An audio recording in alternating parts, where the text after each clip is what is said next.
Hello. కానమోకు కథావచనం, మోహనవచనం, పరిజ్ఞాన హితభాండం, నిత్య చదువరి. శ్రోతలకు ఆహ్వానం, నమస్కారం.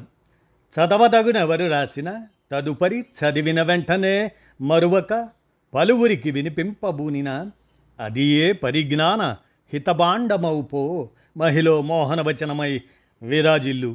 పరిజ్ఞాన హితభాండం లక్ష్యం ప్రతివారీ సమాచార హక్కు.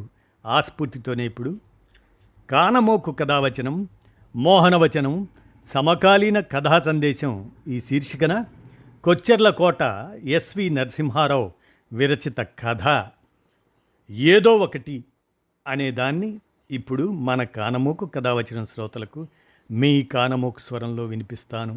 ఇక విందామా? కథలోకి ప్రవేశిద్దాం. ఏదో ఒకటి ఇక వినండి. ఆ ఆదివారం పొద్దుటే రోజు ఒక సుభాషితం బోర్డు వంక చూసిన ఇంట్లో ఉన్న నలుగురు ఆశ్చర్యపోయారు. సుభాషితం బదులు అక్కడ ఒక నోట్ రాసి ఉంది. కుటుంబ సభ్యులకి గమనిక. ఈరోజు సాయంత్రం 6 గంటలకి డైనింగ్ టేబుల్ దగ్గర ఒక ఆంతరంగిక విషయం చర్చించడానికి చిన్న సమావేశం ఏర్పాటు చేయడమైనది. అందరూ తప్పక హాజరు కావాలి. మీకు ఇష్టమైన స్నాక్స్ సర్వ్ చేయబడతాయి అని రాసి ఉంది. కొత్త కోడలు మధులిక వచ్చిన ఈ 3 నెలల్లో ఆ ఇంట్లో చిన్న చిన్న మార్పులకు నాంది పలికింది. వాటి వలన ఎవ్వరికీ ఇబ్బందులేమీ లేకపోవడంతో ఏ ఒక్కరి నుంచి కూడా అభ్యంతరాలు వ్యక్తం కాలేదు. హాల్లో అందమైన బోర్డు ఒకటి తగిలించి రోజు పొద్దుటే దాని మీద ఒక చక్కటి సుభాషితం, ఒక భగవద్గీత శ్లోకం అర్థంతో సహా రాయడం. అందులో ఒకటి మామగారైతే చాలా మెచ్చుకున్నారు. ఇంటికి వచ్చిన వాళ్ళు కూడా పొగిడాక అప్పుడు కానీ అత్తగారికి అది అంత మంచి పని అనిపించలేదు. ఆ రోజు బోర్డు చూశాక సాయంకాల సమావేశం గురించి అందరూ ఆలోచనల్లో పడితే అత్తగారు మాత్రం ఉత్సుకత ఆపుకోలేక పెద్ద కొడుకుని, ఏం నాయనా, నీ భార్య సాయంత్రం అందరినీ డైనింగ్ హాల్లో పోగవమంటుంది, ఎందుకని అడిగితే నవ్వేసి ఊరుకుంది. విషయం ఏమిటంటా అంటూ కొంచెం వేళాకోళంగా అడిగింది. నాకు చెప్పలేదమ్మా, అయినా ఇంకెంత, సాయంత్రం తెలుస్తుంది కదా అంటూ తను నవ్వుతూ బదులిచ్చాడు పుత్రరత్నం. ఇష్టమైనవేవో చేసి పెడతానంటుంటే అవి తింటూ అమ్మాయి చెప్పేది వినేస్తే అయిపోతుంది. దీనికి ఎందుకు అంత ఆలోచన అంటూ తిండి ప్రియుడు మామగారి ఉవాచ అది. చిన్నాడు అలాగే అన్నాడు నిట్టూర్చింది. అయితే ఆవిడ మాత్రం ఆ సస్పెన్స్ తట్టుకోలేకపోతుంది. సాయంత్రం 6 గంటలకల్లా టంచనుగా నలుగురు డైనింగ్ టేబుల్ ముందు కూర్చున్నారు. వంటగదిలోంచి కొన్ని బాక్సులు తీసుకొని బయటికి వచ్చిన మధులిక, మీరు తింటూ నా మాటలు వింటారా, వినేశాక తింటారా అని అడిగింది. తింటూ వింటాం అన్నారు ఏకగ్రీవంగా. అయితే సరే అంటూ మొదటగా సేమియా పాయసం, కరకరలాడే ఉల్లి పకోడీలు భర్తకి అందించింది. బాగుందమ్మా, మాకు ఇష్టమైనవి చేస్తానని ఊరించి నీ మొగుడికి నచ్చేవి చేశావా తల్లి? నవ్వుతూ అన్న చిన్న వ్యంగ్యం ధ్వనిస్తుంది అత్తగారి మాటల్లో. మధులిక కూడా నవ్వుతూ మిగిలిన ముగ్గురికి గులాబ్ జాములు అందించింది. ఇప్పుడు అందరి ముఖాలు వికసించాయి. పెసర పుణుకులు అల్లం చట్నీతో అత్తా మామగారులకి అందించింది. చివరన తనకిచ్చిన ప్లేట్లో ఉన్న pasta with cheese white sauce చూసి మురిసిపోయాడు మరిది. అబ్బా వదినా, నాకు చాలా ఇష్టమైంది చేశావు అంటూ ఫస్ట్ క్లాస్ చదివే పిల్లలకి చాక్లెట్లు లంచం ఇచ్చి హోంవర్క్ చేయించినట్టు, మీరు తినండి, నేను విషయం చెప్తాను అంది. వాళ్ళు తింటూ ఏం చెబుతావో చెప్పమన్నట్లు చూశారు. నేను మీ ఇంటికి వచ్చి 3 నెలలే అయ్యింది. మీరు నన్ను క్షమించాలి. ఎందుకంటే ఇంకా దీనిని మన ఇల్లు అని చెప్పలేకపోతున్నాను. ఎలాగంటే మీలో ఒక్కరైనా మా అందరికీ ఇష్టమైనవి చేశావు, బాగానే ఉంది, మరి నీకిష్టమైనది చేసుకోలేదా అని అడుగుతారేమో అనుకున్నాను అంటూ నవ్వుతూనే అన్నది. తింటున్న నలుగురికి ఒక్కసారి చిన్న షాక్ తగిలినట్లు అనిపించింది. భర్త కూడా గిల్టీగా చూశాడు. మా వాళ్ళకి తిండి ఉంటే చాలు, ఎదుటి వాళ్ళు తిన్నారా లేదా అనవసరం. కంగున మోగింది ఇంటి ఆడపడుచు కంఠం యుఎస్ నుంచి వీడియో కాల్లో. చాలే ఊరుకో, అయినా నువ్వెప్పుడు వచ్చావే ఆన్లైన్లోకి అంటూ అత్తగారు ఆశ్చర్యపోయింది. కోడలి సెల్ ఫోన్ స్క్రీన్ మీద ప్రత్యక్షమైన కూతుర్ని చూస్తూ, మా మరదలేదో మహా రుచికరమైన మీటింగ్ అంటేను నవ్వింది అట్నుంచి. అయినా ఇంటి సభ్యులందరూ అటెండ్ అవ్వాలట కదా, మరి పెళ్ళై యుఎస్ఏ వచ్చేసిన నేను ఆ ఇంటి మెంబరే కదా. వెల్కమ్ వదినా, మీకు ఇష్టమైన ఐటమ్స్ ఇందులో ఉన్నాయని తెలుసు, కానీ మీకు తినిపించలేకపోతున్నందుకు సారీ అంటూ నవ్వింది మధులిక. నిజమే, వాళ్ళంతా తింటూ ఉంటే నాకు నోరూరుతుంది అని నవ్వి, ఆ విషయం పక్కన పెట్టు, నాకు మాత్రం నువ్వు ఈరోజు ఏం చెబుతావా అన్న క్యూరియాసిటీ ప్రతి నిమిషం ఎక్కువైపోతుంది అంది ఆడపడుచు యుఎస్ కాల్లో. నిజానికి ఇది చాలా ముఖ్య విషయం వదినా. అన్నం పరబ్రహ్మస్వరూపం అని మా అమ్మమ్మ ఎప్పుడూ చెప్పేది. ఈ ఇంట్లో అన్నం కూరలు రోజు చాలా వేస్ట్ అవుతున్నాయి. వాటిని చూస్తుంటే నాకు బాధ అనిపిస్తుంది. ఇది చిన్న విషయం అని మీలో కొందరు అనుకోవచ్చు, కానీ ఒక్క బియ్యం గింజ కానీ ఒక్క కూరగాయ కానీ పండించలేని మనకి వాటిని వృధా చేసే అధికారం ఎక్కడిది? కాస్తో కూస్తో వేస్టేజ్ ప్రతి ఇంట్లోనూ ఉంటుంది, కానీ ఇక్కడ అది ఎక్కువగా ఉంటుంది. అందుకు ముఖ్య కారణం నేనే అనిపిస్తుంది విషాదంగా అంది. దానికి నువ్వెలా కారణం అనుకుంటున్నావు అట్నుంచి ప్రశ్నించింది ఆడపడుచు.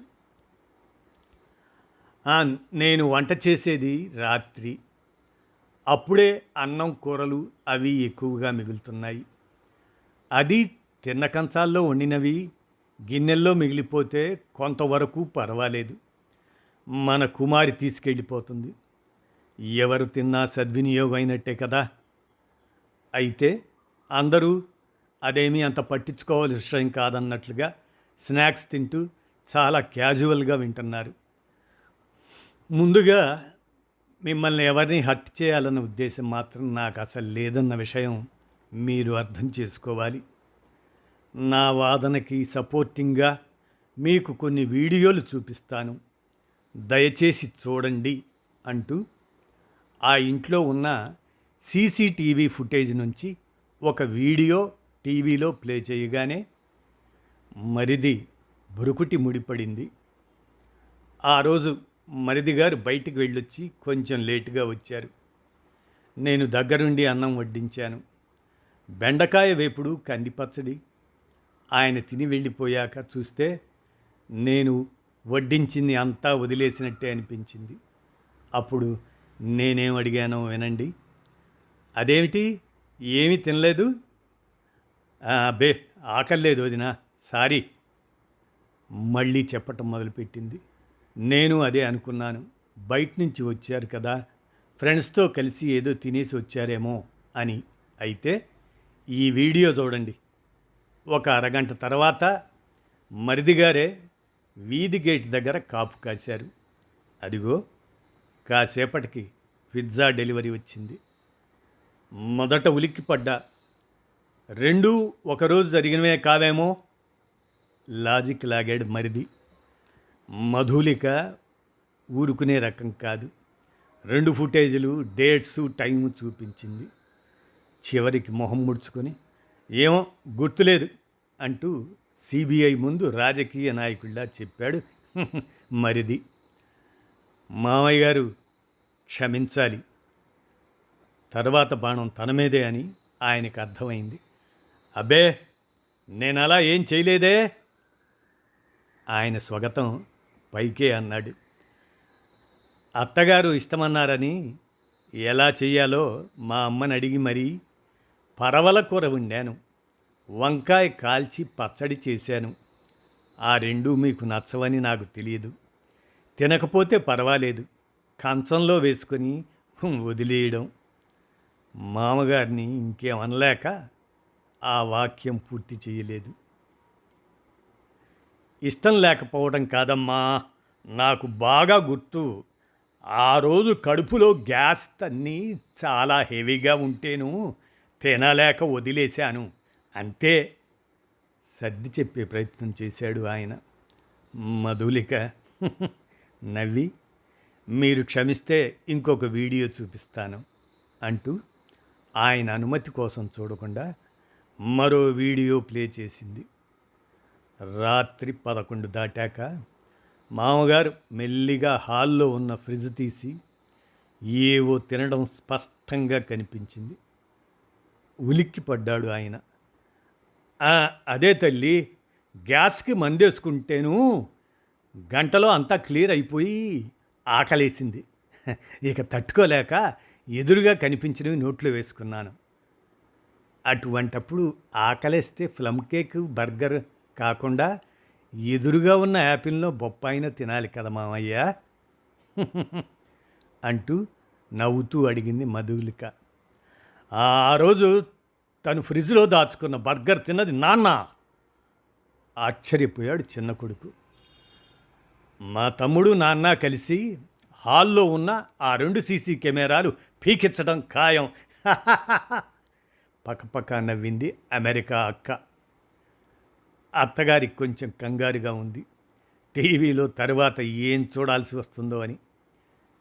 ఇప్పుడు నా వీడియోలేం చూపించక్కర్లేదు, నేను ఎంతో కొంత వేస్ట్ చేసే ఉంటాను అని ఒక వెర్రి నవ్వు నవ్వి, ఇదంతా సరే, అసలు నువ్వు చెప్పదలుచుకున్నది ఏమిటి అని కోడల్ని అడిగింది.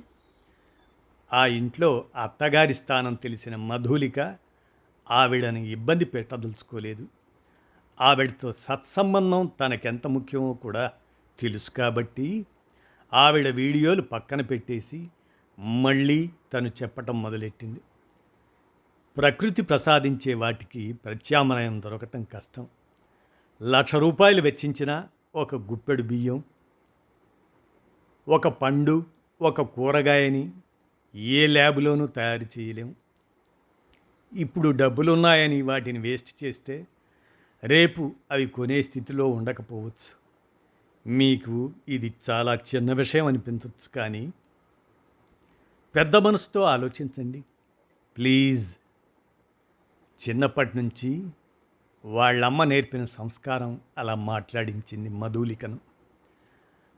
మధు, అమెరికాలో ఆయనతో పిల్లలతో కూడా నాకు ఇదే ప్రాబ్లం.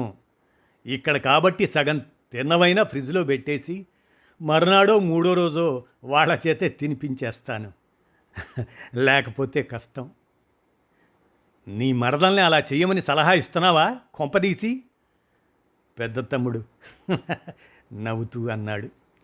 అందరూ చిన్నగా నవ్వారు. అయితే దీనికి నీ సొల్యూషన్ ఏమిటి?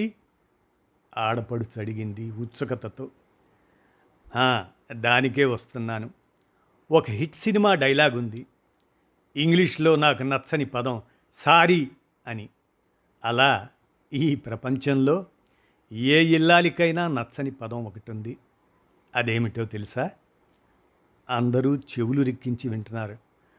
అనగనగా ఒక ఇల్లు, రైతు బజారు నుంచి కూరలు తెచ్చిన భర్తని ఆ ఇల్లాలు, ఈరోజు ఏం వండమంటారు అని అడిగింది. కాలేజీకి అని తయారవుతున్న కూతుర్ని అడిగింది, ఈరోజు ఏం చెయ్యనే అని. ఆఫీస్కి త్వరగా వెళ్ళాలి అన్న కొడుకుని అడిగింది. బాక్స్లో ఏం ఇవ్వాలరా అని తీరికగా పేపర్ చదువుకుంటున్న మామగారిని అడిగింది. మామయ్య, అన్నంలోకి ఏం వండను అని. మంచాన పడిన అత్తగారిని మాత్రం అడగలేదు. అన్ని అపత్యాలే చెబుతుందని.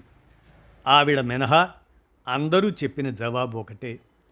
తెలుగు మాటల్లో నాకు, నాలాంటి ఎందరో గృహిణులకు అస్సలు నచ్చని ఆ మాట "ఆ, ఏదో ఒకటి" అన్నదే. అందరూ ఆలోచనలో పడ్డారు. ఏదో ఒకటి వండమంటే ఛాయిస్ అమ్మలదే కదా, ఇంకేం అని మీరు అనవచ్చు. కానీ కంచం దగ్గరికి వచ్చేసరికి సీన్ మారిపోతుంది. అబ్బా, టమాటా పప్పా అని నిట్టూర్చేవాళ్ళు ఒకరు. దోసకాయ పచ్చడా, నేను గుడి తెచ్చిన కొబ్బరి చెక్కలు ఉన్నాయిగా అని గుర్తు చూసేవాళ్ళు ఒకరు.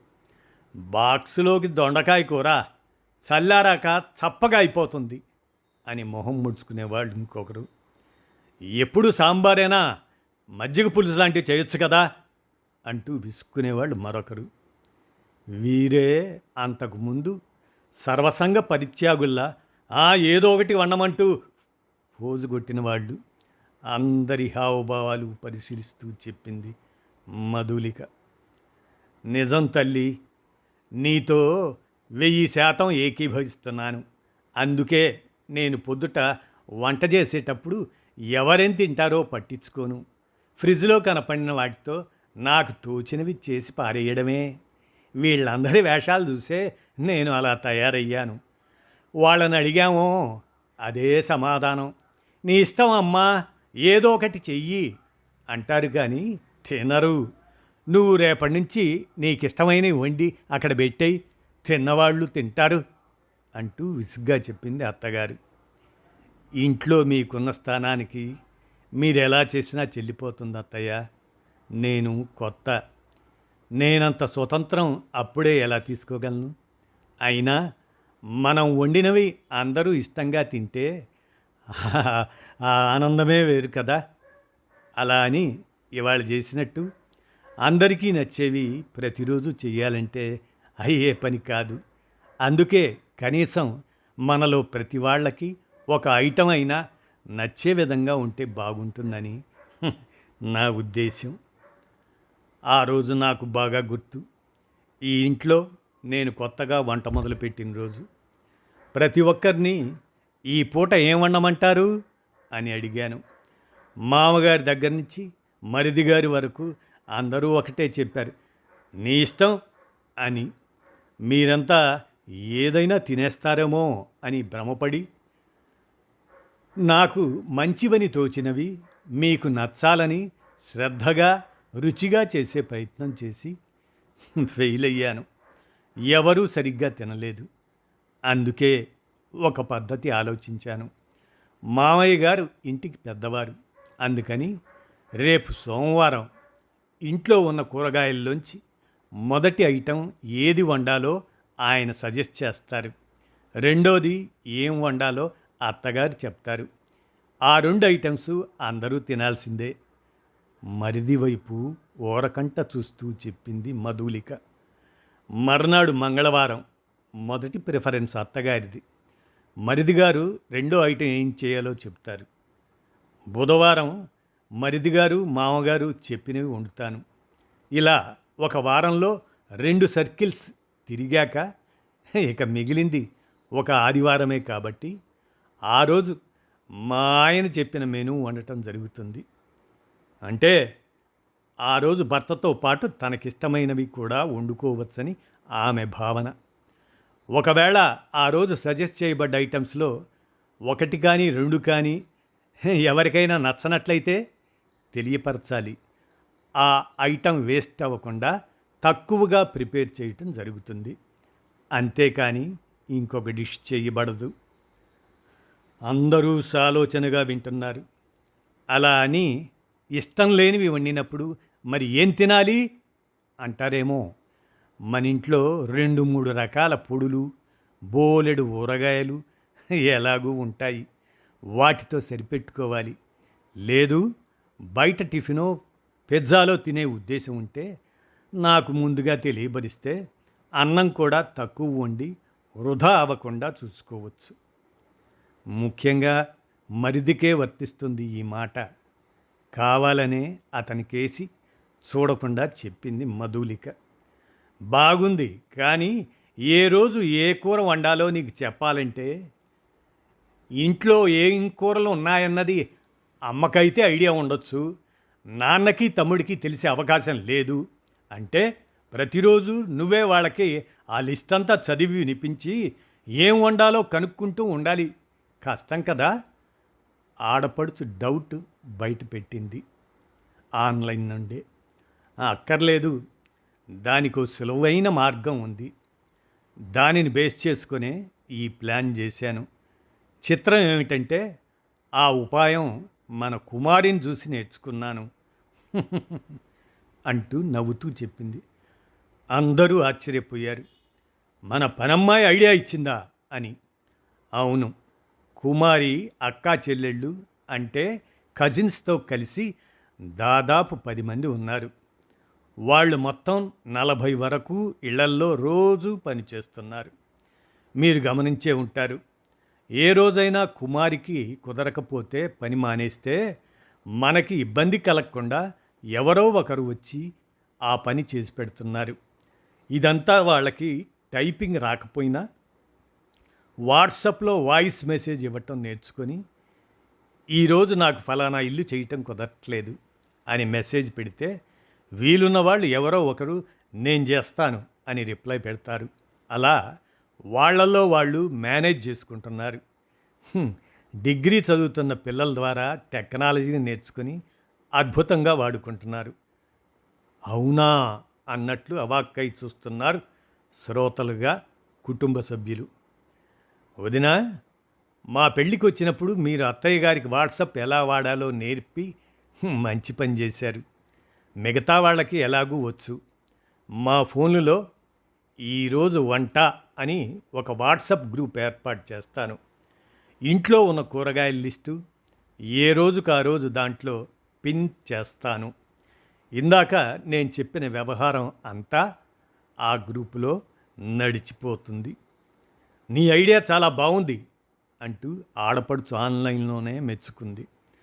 భర్త దానికి వంతపాడాడు. మిగిలిన వాళ్ళు ఏమీ అభ్యంతరం పెట్టలేదు. రేపటి నుంచే ఈ వాట్సాప్ గ్రూపు పనిచేయటం మొదలవుతుంది. ఏవైనా ప్రాక్టికల్ ప్రాబ్లమ్స్ ఉంటే మీ అందరి సూచనల ప్రకారం తగినట్టు మార్పులు చేద్దాం.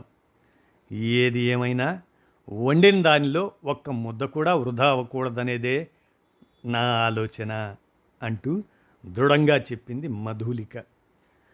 మధులిక పట్టుదల గొప్పది. పైగా మంచి ఆలోచనతో ఒక అడుగు పడినా అది 1000 అడుగులకు నాంది అవుతుంది అని తను నమ్ముతుంది. మనము నమ్ముదాం.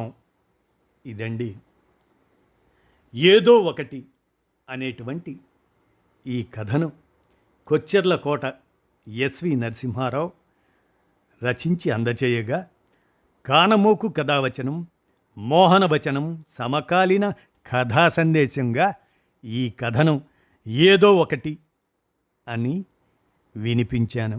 విన్నారుగా, సమకాలీన కథా సందేశం. మరి విన్నారుగా. ధన్యవాదాలు.